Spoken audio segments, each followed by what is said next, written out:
In the picture, someone is painting.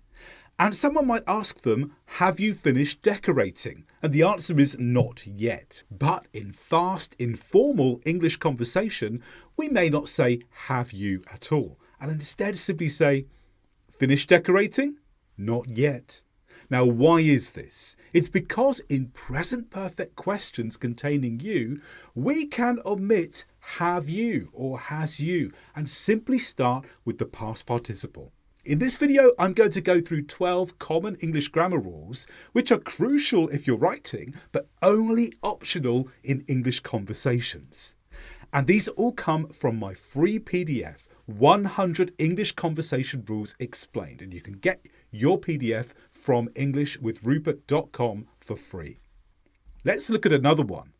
This lady is speaking to the man, and the man says, are you meeting Samuel tomorrow? But if he was being more informal, he could leave out are you and simply ask this, meeting Samuel tomorrow?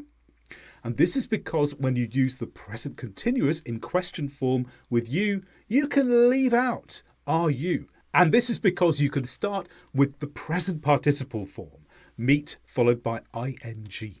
Now, in this example, someone comes into the room, sees what the lady is doing and asks, have you been watching the video? But again, here they could have asked the same question without have you and simply asked, been watching the video? And the reason here is because they use the present perfect continuous in a question form with you. Here, informally, we could leave out have you and simply start with been watching. This lady is worried about her son. Her son is called Benjamin, and she thinks, is Benjamin okay? But when she says it to someone else, she may simply leave out is and just say, Benjamin okay? In this case, what we've done is we have dropped the auxiliary in the question. Especially with the verb to be, we can drop that auxiliary and simply start with the noun. And if you want to learn more about English grammar, you could do so on my course, Perfect English Grammar. It covers tenses, verbs, modals, nouns, phrases, clauses, sentences, adjectives, adverbs, prepositions, every part of English grammar. There's 40 hours worth of videos, and there are 600 different videos to help you learn and practice your English. You can find out more by clicking the link in the description below this. Now here is Benjamin. Benjamin says, I'm going to bed. I feel ill. And the response is, oh dear, I hope you're feeling better soon. But in English conversations that native speakers have, they'll commonly drop I here and simply say, oh dear, hope you're feeling better soon. And this is because with first person responses to do with thought processes, we omit the subject. With verbs such as hope or think, we may not use the first person at all. We can use it or we might not use it. And when we're being fast and informal, it's very common to drop it. This girl feels something different. How are you feeling? She'll answer, I'm hungry. But again, she doesn't have to talk about herself. She could simply say, hungry.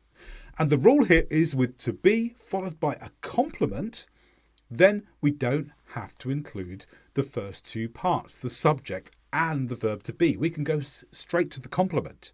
The complement here is a word that describes the subject. So I'm hungry. Hungry describes me.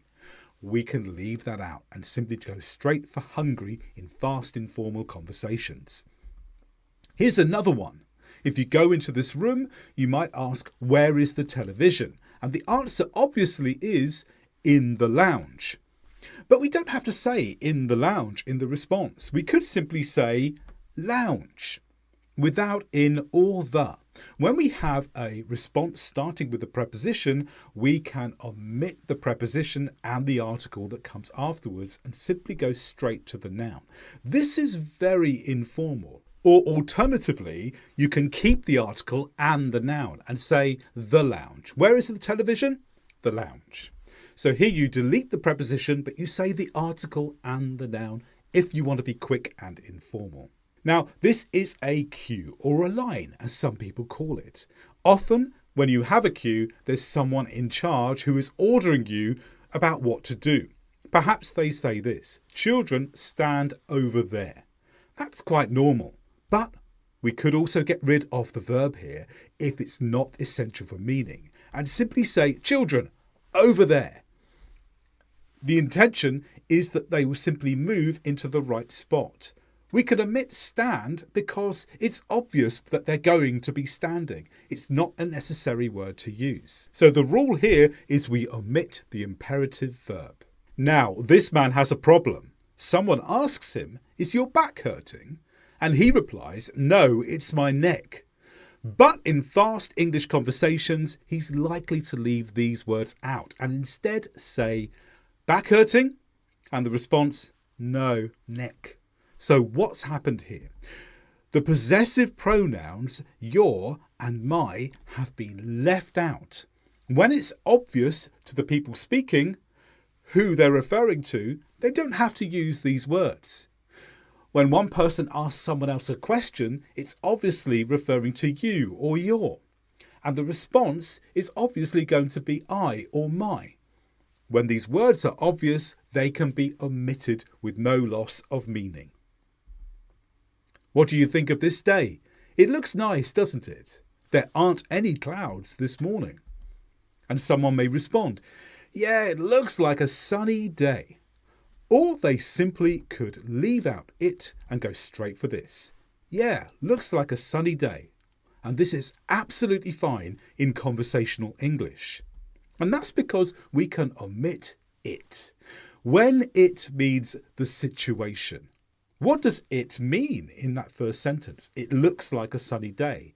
It simply means the situation looks like a sunny day. So it doesn't really carry any proper meaning here. It simply prepares us for what comes after. So we can leave it out with no loss of meaning. Look at these lovely birds. How many birds are in the tree?